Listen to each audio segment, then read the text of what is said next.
paz, Senhor Jesus, irmãos. A palavra fala no primeiro livro do profeta Samuel, capítulo de número 13, verso de número 5. E os filisteus se ajuntaram para pelejar contra Israel, 30.000 carros, 6.000 cavaleiros e o povo em multidão como a areia que está à borda do mar. E subiram e se acamparam em Micmas, ao oriente de Bet-Avém. Vendo, pois, os homens de Israel que estavam em angústia, porque o povo estava apertado, o povo se escondeu pelas cavernas, pelos espinhais, pelos penhascos, pelas fortificações e pelas covas. E os hebreus passaram o Jordão para a terra de Gade e Gileade, estando Saul ainda em Gigal, todo o povo veio atrás dele tremendo.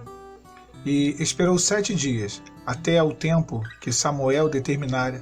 Não vindo, porém, Samuel a Gigal, o povo se espalhava dele, Saul.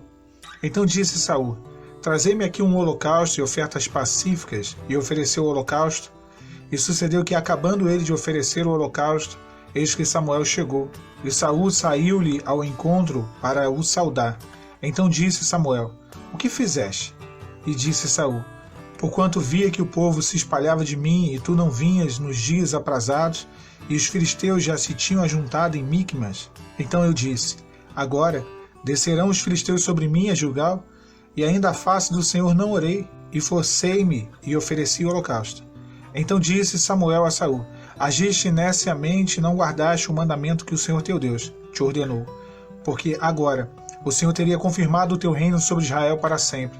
Porém, agora não subsistirá o teu reino. Já tem buscado o Senhor para si um homem segundo o seu coração, e já lhe tem ordenado o Senhor que seja chefe sobre o seu povo, porquanto não guardaste o que o Senhor te ordenou. Meus irmãos, a palavra fala que havia uma grande guerra entre os filisteus e o povo do Senhor, os israelitas, de forma que os filisteus eles se põem em ordem de peleja contra Israel com um exército muito numeroso. E esse exército ele se acampa em Micmas, próximo a Bet-Avém. E a Bíblia nos relata que quando os homens de Israel eles souberam, tendo informação acerca desse exército filisteu que se pôs em ordem de batalha, os homens de Israel entraram em grande angústia, em grande aperto, e se esconderam pelas cavernas, pelos espinhais, pelos penhascos e até mesmo pelas covas. Muitos fugiram, correndo e tremendo. A palavra menciona que Samuel ele tinha dado uma orientação para Saul. Ele disse: Olha, esperai 7 dias. Quando eu retornar, eu oferecerei ali ao Senhor o holocausto. Então somente esperai. Essa foi a ordem de Samuel para Saul. Porém a Bíblia nos diz que Saul, quando ele viu o aperto que o povo estava amedrontado, ele mesmo atemorizado, e vendo que Samuel demorava a chegar dentro daquele período do prazo em que tinha sido ali determinado por Samuel, e ele não tinha retornado ainda a Gilgal, então disse Saul: Olha, trazei para mim holocaustos e ofertas pacíficas. E ele mesmo, Saul, ofereceu ali os holocaustos. A Bíblia nos diz que, terminando ele de oferecer os holocaustos, o profeta Samuel chega e pergunta para ele: O que você fez? Eu não te falei para você me aguardar? E quando eu retornasse, eu ofereceria os holocaustos? E Saul ele dá uma resposta para Samuel. Ele diz: Olha, eu via que o povo se espalhava, você demorava dentro dos dias que você combinou comigo, os filisteus já estavam acampados.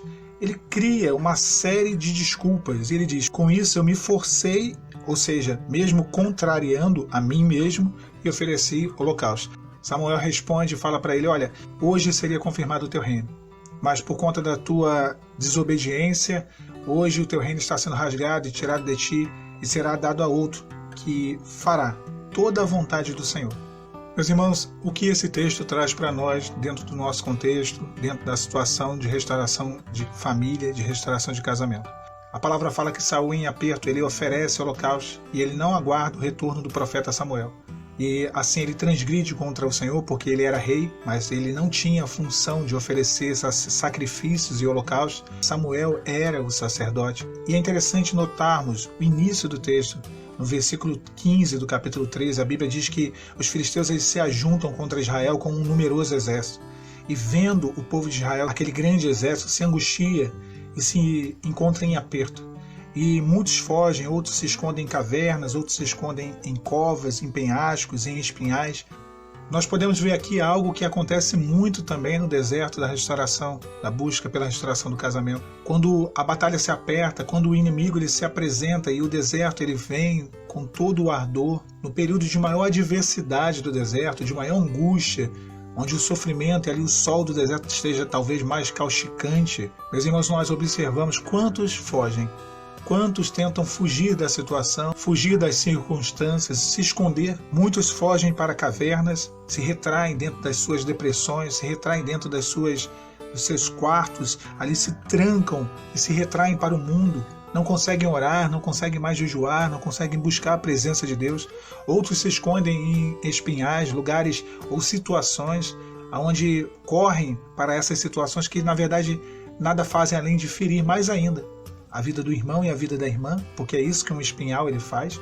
Outros fogem para penhascos. O penhasco é um local de perigo eminente, ou seja, a qualquer mínimo deslize ou qualquer mínimo descuidado, a pessoa pode cair do penhasco e vir a morrer.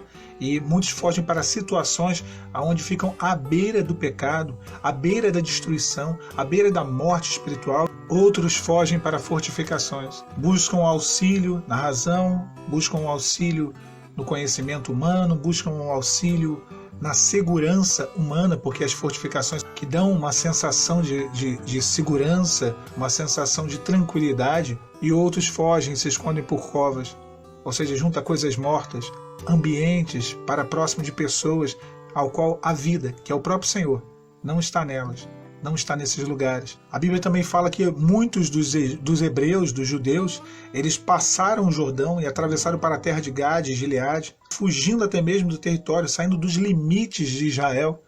Quantos saem dos limites do Espírito Santo, saem dos limites, saem até da presença do Senhor para fugir da situação de deserto, onde o inimigo se opõe ao projeto da família. Porém, Saul ele permanece em Gilgal, mas justamente em Gilgal, Saul ele se afoba, ele vê a situação, ele olha para as circunstâncias, e quando ele vê que o exército filisteu já estava em Micmas, junto, próximo, se achegando aonde ele estava, se achegando cada dia mais, quando ele percebeu que o povo se espalhava, ou seja, cada dia mais havia separação entre o povo de Israel, e notando que os dias que Samuel disse, que eram 7 dias, que ficaria lá, estavam se passando, ele se afoba, ele se precipita e ele oferece o holocausto.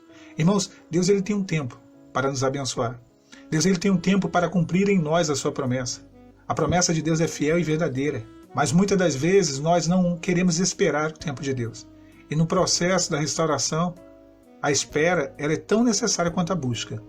Nós buscamos, oramos, jejuamos, nós pagamos um preço dentro daquilo que o Senhor nos orienta, porém o processo da espera, a espera, ela se faz necessária. É natural que fiquemos angustiados, que fiquemos ansiosos por receber a bênção do Senhor. Isso é comum a todos nós. Saul, naquele momento, ele tomou uma atitude que foi uma atitude que trouxe para ele um dano muito grande. Naquele momento o reino dele foi rasgado. E é interessante porque a Bíblia diz que mal tendo ele acabado de oferecer o sacrifício, Samuel chega, ou seja, a bênção já estava para acontecer, o reino dele seria confirmado, porém, segundos após ele oferecer ali o sacrifício, a Bíblia nos diz que Samuel ele regressa. Quantas vezes estamos próximos, tão próximos de receber de Deus a bênção, aquilo que ele tem reservado para nós, a bênção já está às portas, já está tudo tão próximo de acontecer, mas num pequeno deslize, num ato de afobação, num ato de precipitação, podemos botar tudo a perder.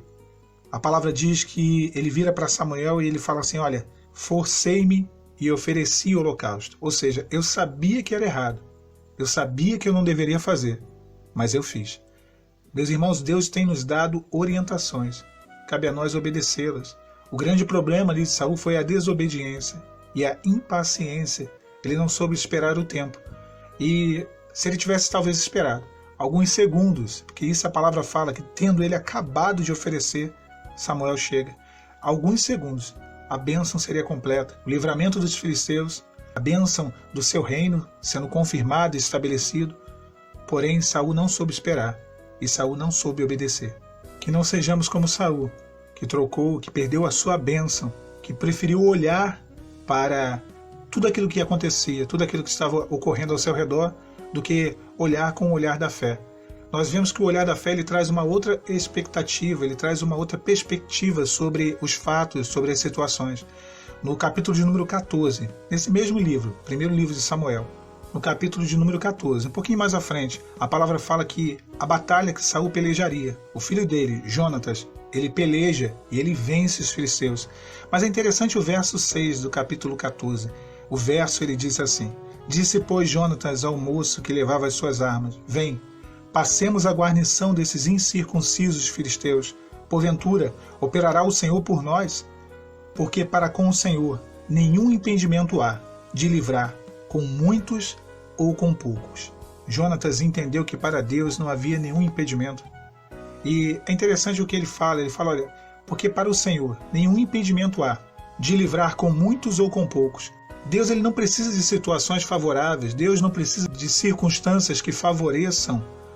Não, Deus ele opera o milagre independentemente de qualquer coisa. E trazendo isso para o nosso contexto da restauração, nenhum impedimento há de Deus livrar com muitos ou com poucos. Nenhum impedimento há de Deus livrar se a esposa ou o marido está com M ou OH, ou sem OM ou sem OH. Nenhum impedimento há de Deus livrar se houve divórcio ou não houve divórcio, se há separação de casa ou não há separação de casa, se há muito tempo de deserto ou pouco tempo de deserto.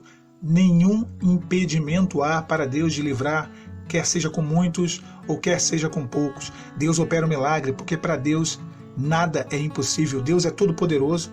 O Senhor ele realiza a obra dele, realiza o milagre dele. E Jonatas com isso, com esse olhar de fé, essa outra visão sobre a batalha, uma visão com fé, ele vai à frente, ele peleja contra os filisteus e ele vence a guerra, ele vence a batalha. Irmãos, a nossa guerra será vencida da mesma forma, na obediência e não na desobediência como Saul, na esperança e na paciência, porque nós temos um Deus que trabalha por aquele que nele espera.